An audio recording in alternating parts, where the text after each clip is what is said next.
This mud is not for the faint of heart. The track at Lee County has claimed its share of victims as the fastest of the fast championship is once again contested by the quickest in the quagmire.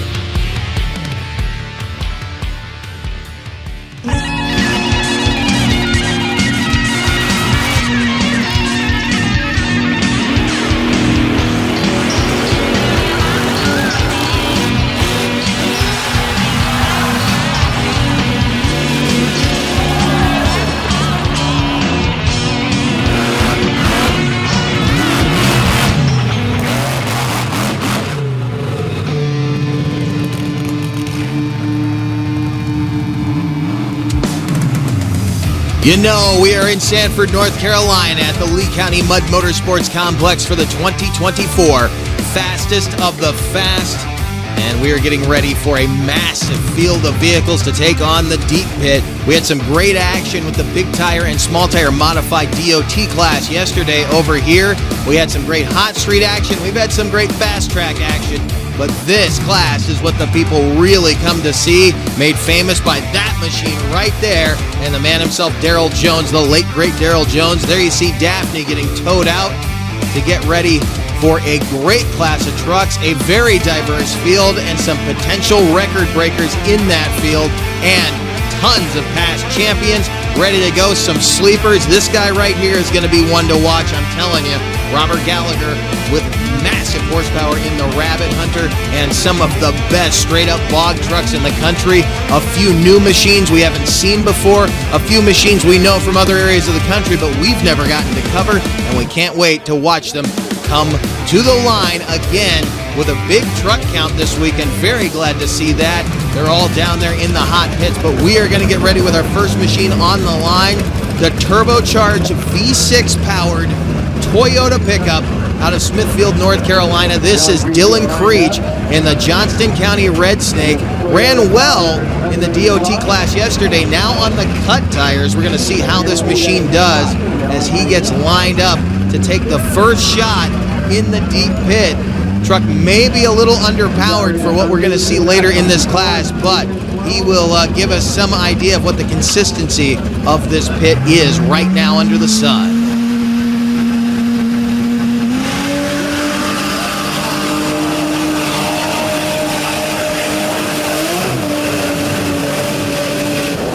Porpoising through the second hole, 6:59. Not bad for a V6 powered machine that really, I didn't think would get up on top of the mud as well as he did, but he ran him a decent run, a solid run to start the class, and looks like it's going to be a good pit today. The mix is nice right now, but remember, as they go through, the mud and the water are going to mix down into a slurry, and depending on how that gets mixed and depending on where the ruts underneath the slop are, could determine how a lot of these vehicles run. As we get a look now at Austin Ragland out of Schuyler, Virginia in Slewfoot, formerly the Big Bad Wolf. 632 cubic inch Pat Musey power plant. Ready to go to work. Keep your eye on this machine. This could be wild.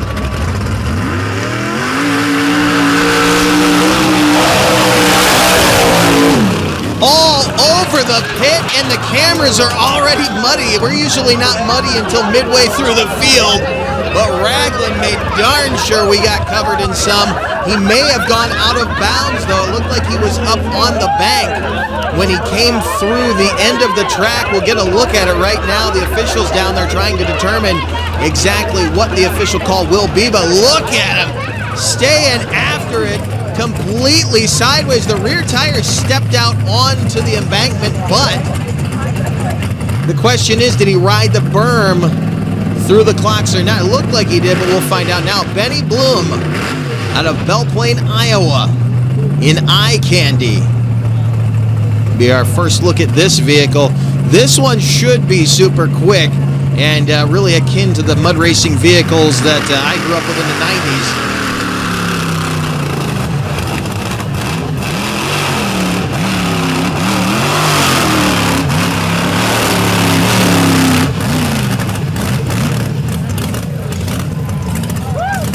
Not the kind of run we thought Benny was going to lay down, and I'm sure he'd like to have that one back as This is the moment where you find out who your friends are.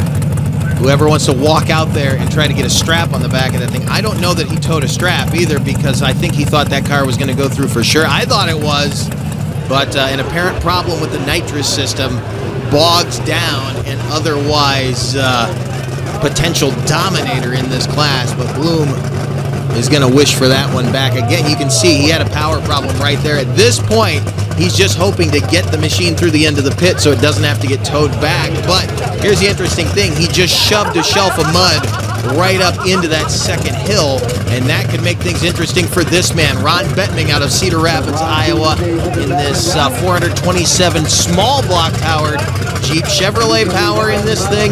Let's see what it can do. Can you be quick with the small block power?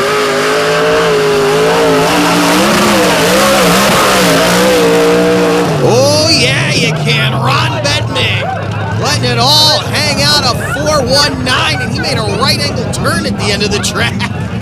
He was flying down there toward the weeds and then just reappeared going the other direction, heading toward the 3-second club there of 419.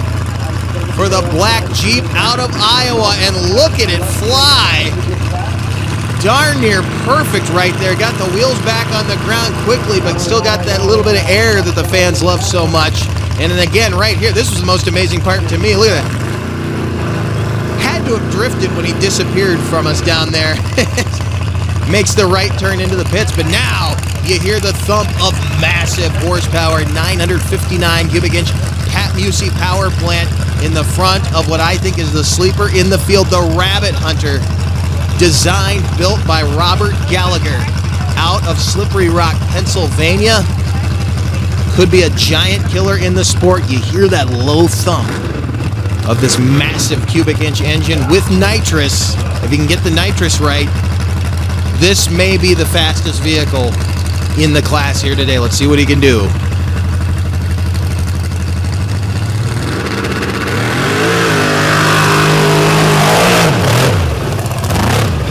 Not going to be with that run, and he's going to get a DQ on that. He tags the left side berm on the track. It didn't look like he was out of bounds, but that's how they're calling it right now. We'll get another look at it. That's not our decision to make, but again, a record-capable vehicle, I truly believe. You can see right there, they're saying he went out of bounds. It looked like he was through the clocks, but apparently not. But he'll get it straightened out and be back for more, and so will we. Stay with us. More to come from Sanford. This presentation is brought to you by Monsters Monthly, your place for photos, videos, event info, and all the happenings in the monster truck industry. Visit monstersmonthly.com. And by Crush This. For a weekly look inside the wide world of monster trucks, check out Crush This, a Monster Truck podcast. Available on Facebook, Spotify, and YouTube. This special presentation has been brought to you in part by Northwood Transfer for your freight and shipping needs. Hey, welcome to Wildman Adventures. We're at the Silver Lake Sand Dragway. There really wasn't any off-roading back then. It was all off-road.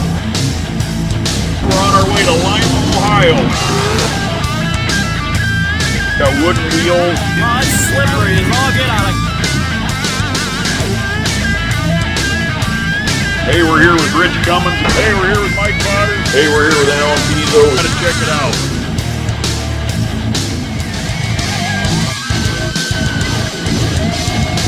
This week we're gonna go down memory lane.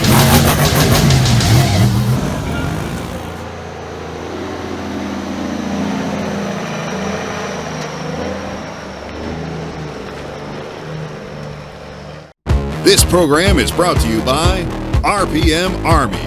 For a wide array of content from across the motorsports world, visit rpmarmy.com. Your high-performance fix on the go. Welcome back to Lee County Mud Motorsports Complex, the fastest of the fast.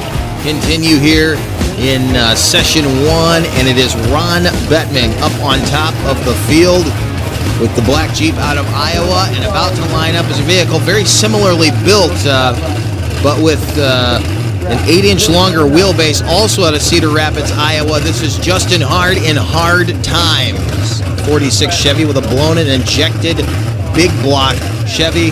4-link front and rear. Let's see what this thing can do.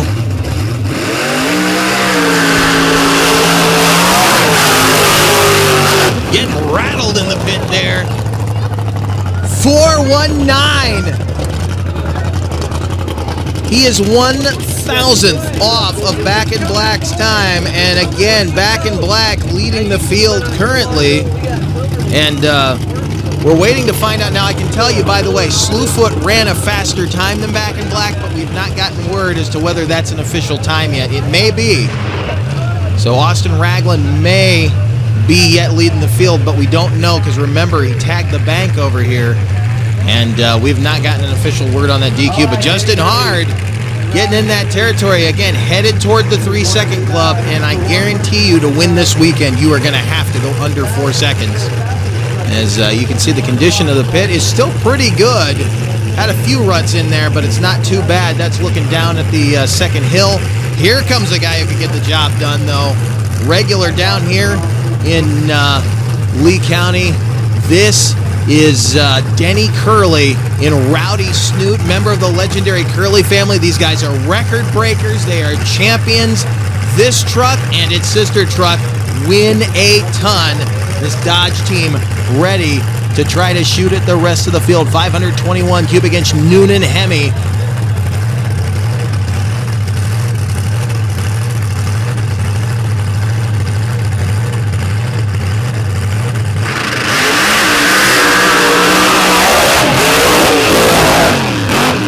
Oh yeah, he was quick. That is the trademark Denny Curley right there. We've seen him have some problems here in the past. I was not about to mention that while he was on the line as we wait on the time to come up. Look at that!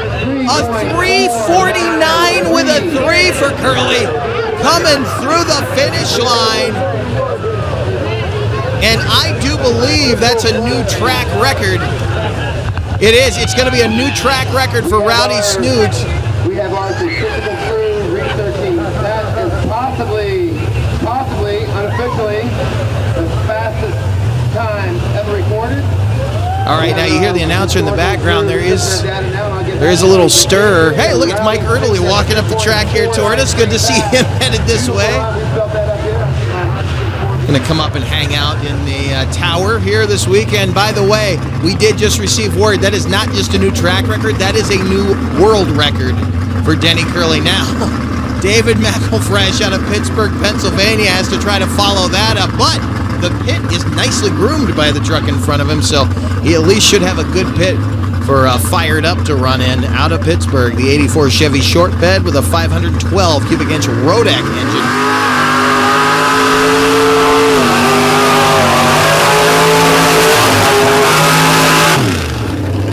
Beautiful run, but that truck usually has a little more in it. Did not seem like the power ever came on. That thing has definitely gone faster in the past.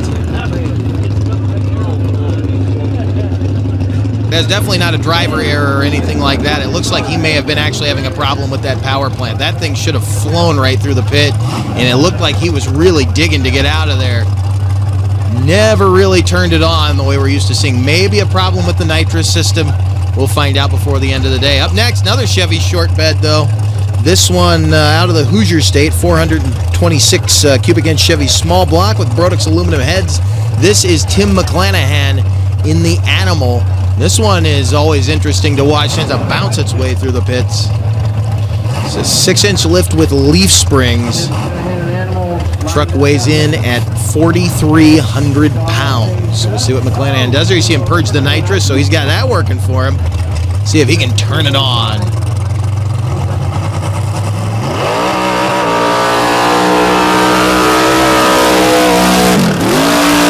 Out of the pit sideways, and he's going to get DQ'd on that run. Had a solid run going. It was not going to be a new fast time, but he had a great run going until the thing bounced left out of the pit. And you can see his tire track right across the embankment there, and we've had a few trucks get kicked to the left in that same spot. You can see there's a rut right there off the starting line that should be shooting him straight, but they're kind of walking across the ruts underneath the soup on the top. Remember, it may look smooth on top, but that does not necessarily mean it's smooth underneath. Now as Daphne rolls out, Billy Stevens, you see his brother John on the line. He'll drive Scooby a little bit later, but here's a truck they've removed all the nitrous plumbing from because Billy Stevens was sick of turning this thing into a volcano every year.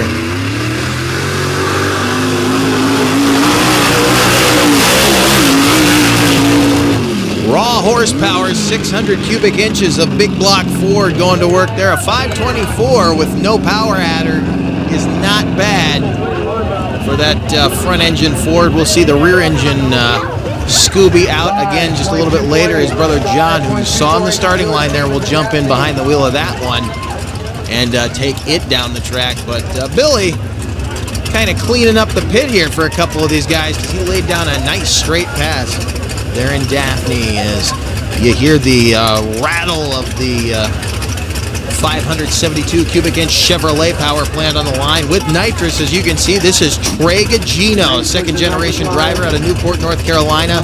No Problem 3.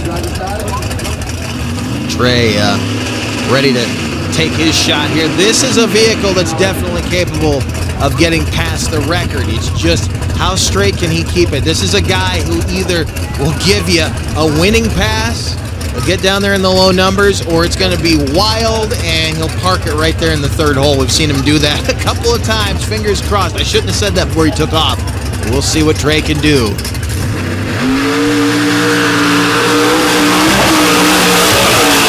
Beautiful run for No Problem 3. 395. Not going to get past Curley, but really looking good here this weekend and showing that if he can get this thing figured out in session 2, he may yet have a shot at Denny Curley. He's going to have a darn near perfect run because Curley had about a perfect run.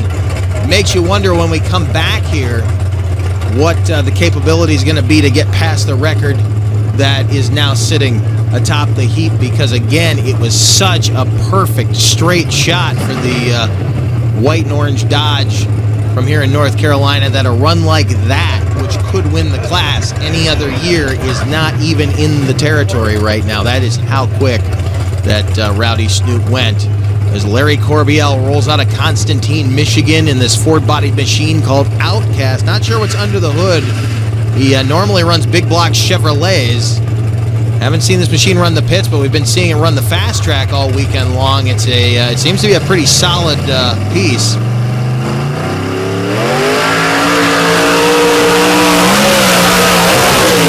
Moving quick, he finished way to the right, a 383.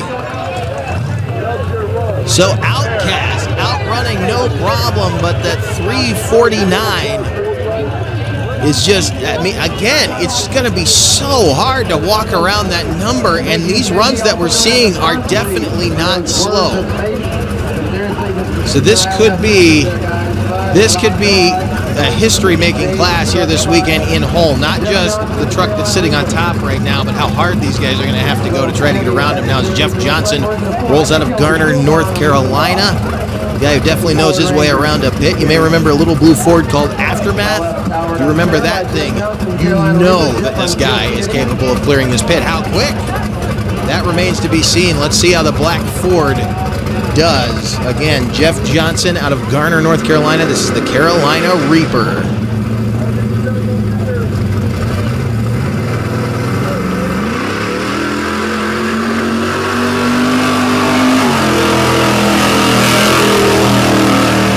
Almost found him the guardrail over there on the right-hand side of the track. And we're waiting on the time. He didn't get a time.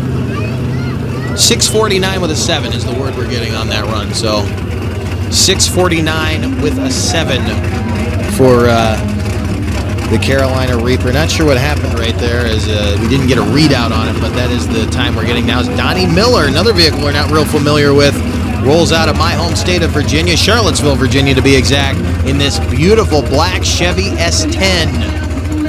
They're just clearing the end of the track down there. Everybody back behind the wall, up high for safety, nowhere near the end of this pit, because you see how wild it can get down there in shutdown. If you've been watching all weekend, these guys can go any direction, but a lot of safety here in Lee County.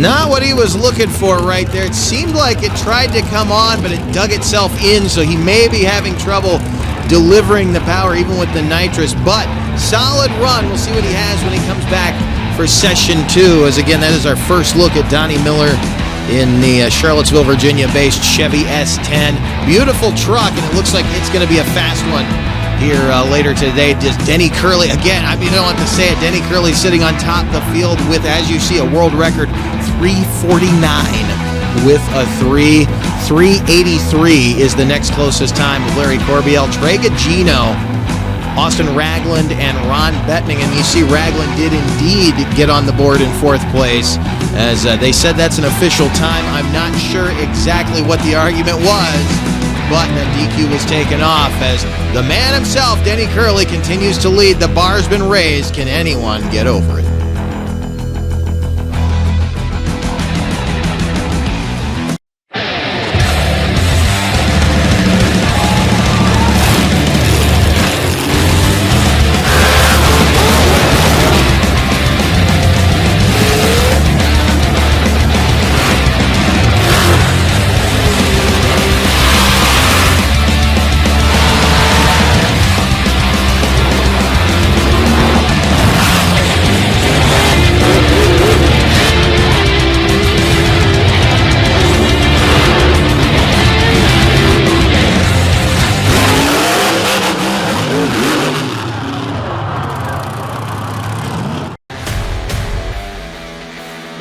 Famous C60 Cyclops, the infamous Dodge Carryall, unnamed and untamed.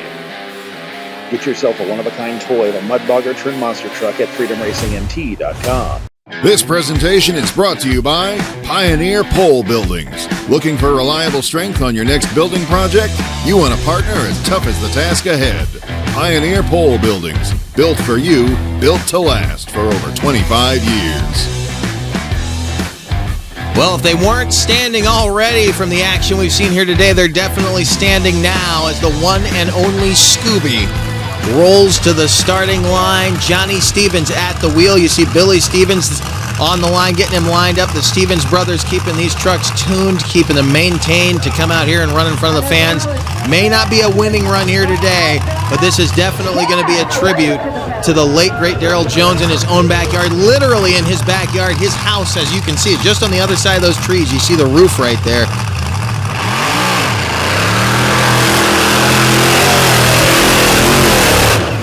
Roaring through the pit, and the clocks didn't trip, but hey, you're going to have a clock malfunction.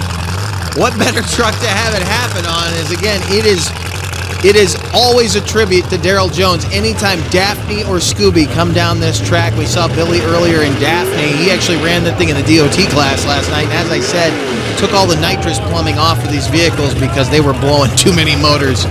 And just glad to see it out here, still running strong with all that forward horsepower in its home track mud, again, literally in its own backyard. Now, as Charlie Wood rolls out of Four Oaks, North Carolina in Mudweiser, this machine was successful last night in the DOT small tire class with Weston Wiseman at the wheel, and Wood racing the 89 Jeep Wrangler, built with help from Ronnie Allen. If you know North Carolina mud racing, you know the name Ronnie Allen.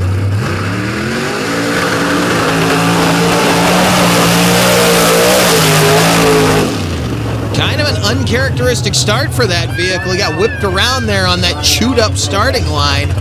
5:05, and I know that thing's got some more in it. So he's going to be looking to speed that up in session 2. But again, I think the starting line may be going away. As you can see, all the ruts coming down into that first hole. Had to get out of those. Once he got out of those and planted the horsepower, he was moving. The whole last two-thirds of that run were quick. But the starting line kind of ate him up there. He's going to be looking to get that back when he comes back later. Now, machine we already saw, it will make 4 passes here today. Tom Gugino, the older of this multi-generation team in No Problem 3. Again, out of Newport, North Carolina. This is a 1994 Jeep Wrangler. See what the factory chassis machine can do with 4-link suspension. Already ran a sub 4-second run. He was quick, a 4:09, but again, I think the starting line ate him up a little bit. That could have been a sub 4-second run had he been able to get out of the hole a little straighter. Not real bad, but again, on a day where a world record is now required to win the class, you know, that's, again, we're not saying the runs are not impressive. We're not saying these are not solid runs. These are potential winners any other year but this year as they go for the money here in Sanford, North Carolina. Here's a guy who could get it done, though. Your 2022 champion, Chad Sexton, lacking sanity out of Pittsboro, North Carolina. You see who's staging him up. Member of the Curley family. You saw it on the back of the shirt. What can Sexton do?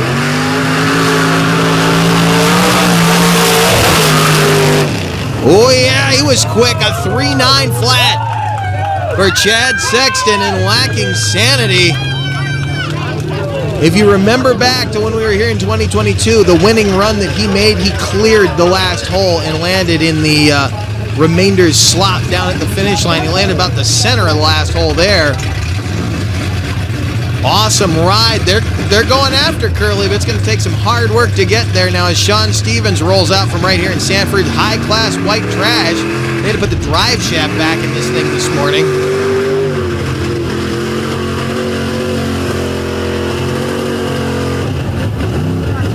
Doesn't look like that was the problem, but he bogs down very quick, 51 feet and change. Again, off a very, very chewed up starting line. They're going to groom that track now as we're going to get set to head into session 2 here in just a moment. Denny Curley, though, I don't have to say it, every time leading the class with that world record. Larry Corbiel and now Chad Sexton sitting in the 3rd spot, followed by Trey Gagino, and then we jump into 4-second territory with Austin Ragland. So I do believe we are going to see all 3s in the top 5 when we get done here today in Sanford. Stay with us. Only a record can win.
Looking at the happiest family here in Lee County right now as they're leading the class. Snoot says on the back of the shirt there. We have not seen Snoot run yet, by the way. They have 2 vehicles in this class right now, and a vehicle they had a hand in lacking sanity. Chad Sexton, again out of Pittsboro, North Carolina, helped finish off session 1. He's going to kick off session 2 right now, and we'll see how that starting line is on a freshly groomed pit.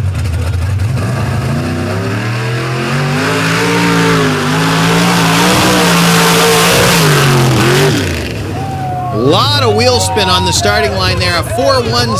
The whole last 2/3 of that run were excellent. He was back and forth a bit, though, but you see the launch right there. See how many times those tires went around before it bit into the soil.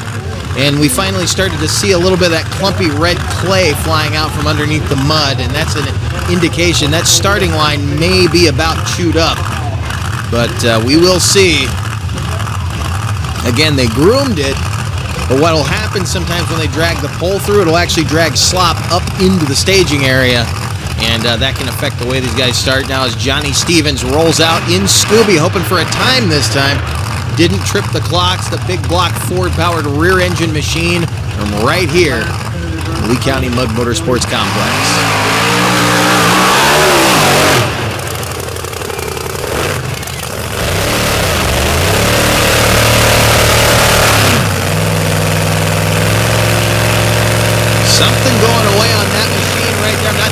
but let go.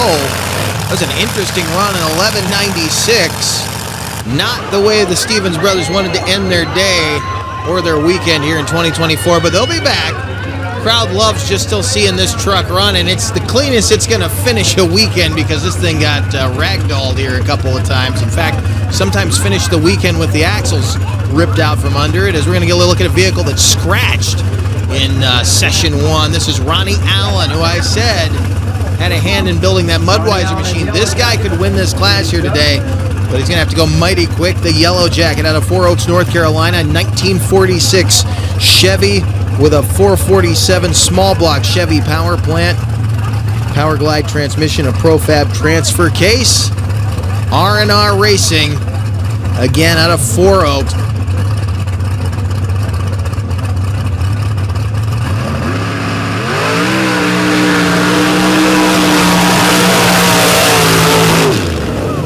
Again, once it got in there, those last 2/3, making a great run, but we'll see here on the replay, that starting line is 8 right now. But the one thing is, as you see, when he dug down, he got clay a little quicker than the guys in front of him did, so he actually had a better track there. He had a better starting line than the guy in front of him. Just part of the game, though. You draw where you draw, and that can often determine where you end up at the end of the day. Sometimes you get a tough break, sometimes you don't, but you got to read the track. He did so, had a decent run, but it's going to be tough, again, to get around that world record time. Here's a guy who cleaned up, though. Billy Stevens, not in the winner's territory, obviously, but as I said, cleaning things up. He gave him a nice track groom with those cut tires. Getting on down through there as the Hoosier State square body, Tim McClanahan's Animal, lines up in the staging area. You see him close the door right there. He'll roll into the beams and set the clocks, purging the nitrous, trying to see what he can do here in Session 2. This guy could clear the pit faster than you think he can. Again, leaf springs going after a record.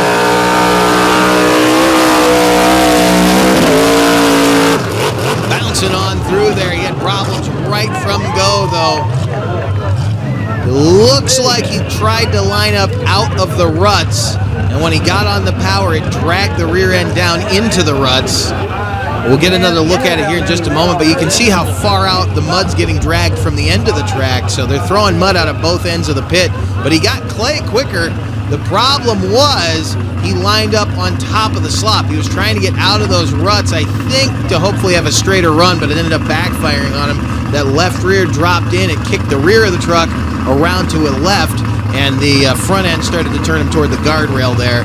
And launching sideways is not going to get you to the other end of the track quickly. Now, here's a guy who hopefully has got his problems figured out. That's David McElfresh out of Pittsburgh, Pennsylvania. He was having a problem with a solenoid in the nitrous system earlier, and that's what slowed him down.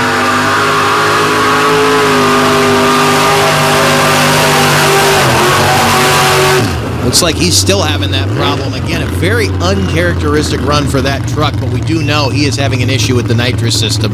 So, again, that is the cause of that. But there's the record holder right now, the guy on top of this thing. They're all shooting at it, and as I said, only a world record, not a track record, a world record only can win the field here today.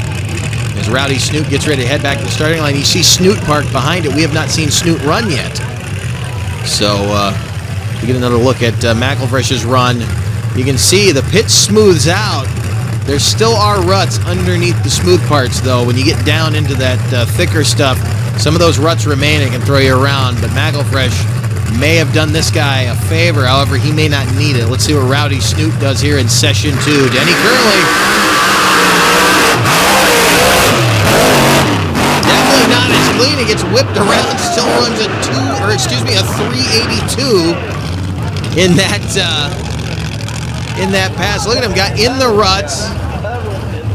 Stays in the ruts, actually. Right here, he jumped into another set of ruts, and it carried him off to the right-hand side. Just missed getting into the guardrail. But he makes a legal pass. Still hanging on the top as he winged it coming through the shutdown area and threw all kinds of dirt up. Justin Hart now in hard times, ready to take his second shot. Let's see what he can do. He was quick in session 1.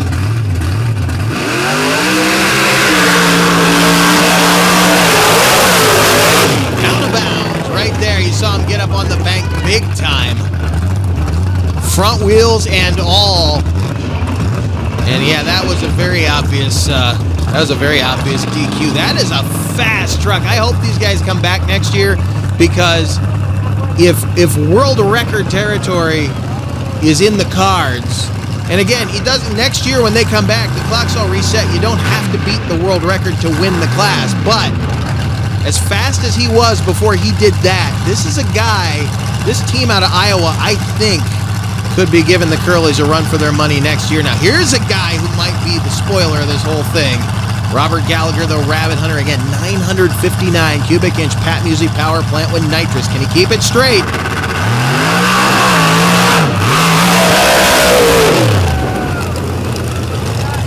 That might have been the most insane last 2/3 of that pit I have ever seen. Carried on the rear tires all the way through. Watch it again. Comes out of the hole so hard it's sideways. Starting line still eating him up, but look at him carrying the front wheels all the way through there. Almost got in there. He's in second. There's only a couple more to go. Stay with us.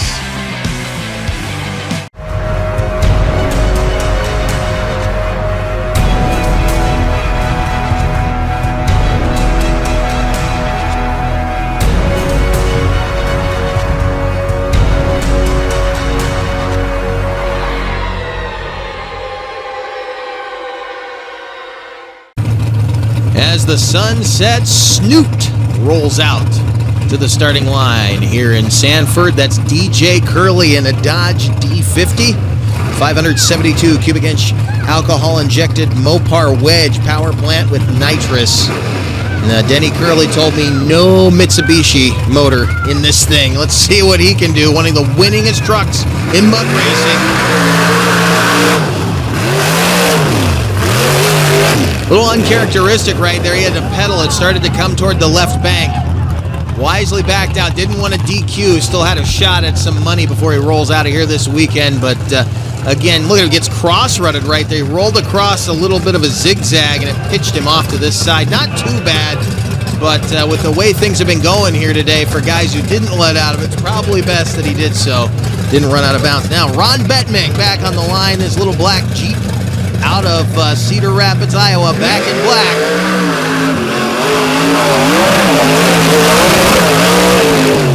That's a wicked pass, a 4.50. Not what he was shooting for, but that's another vehicle. Again, that little Iowa contingent that we've been getting a look at here this weekend, I have a feeling those guys could come here and break the record if they can find a way to get that horsepower to the grind. That was a wild ride. You see him getting rocked and rolled in the cockpit, but the fans absolutely loving it as we have one more to go. That'll be coming up here in just a minute. That will be Slewfoot, but we got a friend hanging around here today, and we got a chance to talk to him. Well, every year when we come here, there's a familiar face that we see, and a lot of you who are on Facebook may recognize this guy, but you're not just a Facebook poster, you're not just a video sharer, your family roots go way back when it comes to mud racing. Yeah, my step-grandfather used to carry a mud truck when I was 12 or 13 years old, and I just fell in love with it, and then I took off a couple years, and back in 2005 I had my own mud truck, and just been loving it ever since, man. You know, I just love playing in the mud. Just something about mud racing, and I just love it. I know you're in the grandstands today. The first time we came here, you were standing down on the track in the rain with everybody else. Yeah, I like getting close to the action because, you know, hearing the noise and smelling that racing fuel, it smells pretty good. I like to get a little close to the action. Yeah. And then you're here on a very good night because the Curley family just broke a track record that's been sitting here for, what, 2016? Yeah. Hey, them boys got their stuff together, and I'm, glad that they was the one that broke it, Somebody from North Carolina representing. All right, well, we'll let you get back over there with your family, but I appreciate your time, and hope to see you again next year, because it sounds like they may be bringing this back if that announcement says in it. Yes, yeah. hopefully, if everything go good, I might have something, in the works, but if not, I still come out and support everybody. I just love mud racing and just love getting dirty. All right, well, we'll see you next year, man. All right, thank you. All right, thanks. Always good to see him out here, and hopefully he does have a vehicle. Love to see him out here running again, and would be great to add another member to the truck count when we come back. And as I said earlier, you see it's all threes in the top 5. Denny Curley, Robert Gallagher, who could have been in that record holder position if he could have laid down that run a little earlier, Larry Corbiel, Chad Sexton, and Trey Gagino. And I got to tell you, all of those guys got to be happy, as competitive as this field has been here today, to be sitting there right now. But we'll see if they all stay there, because this guy could be quick. Austin Ragland out of Schuyler, Virginia, the final truck to go. Slewfoot.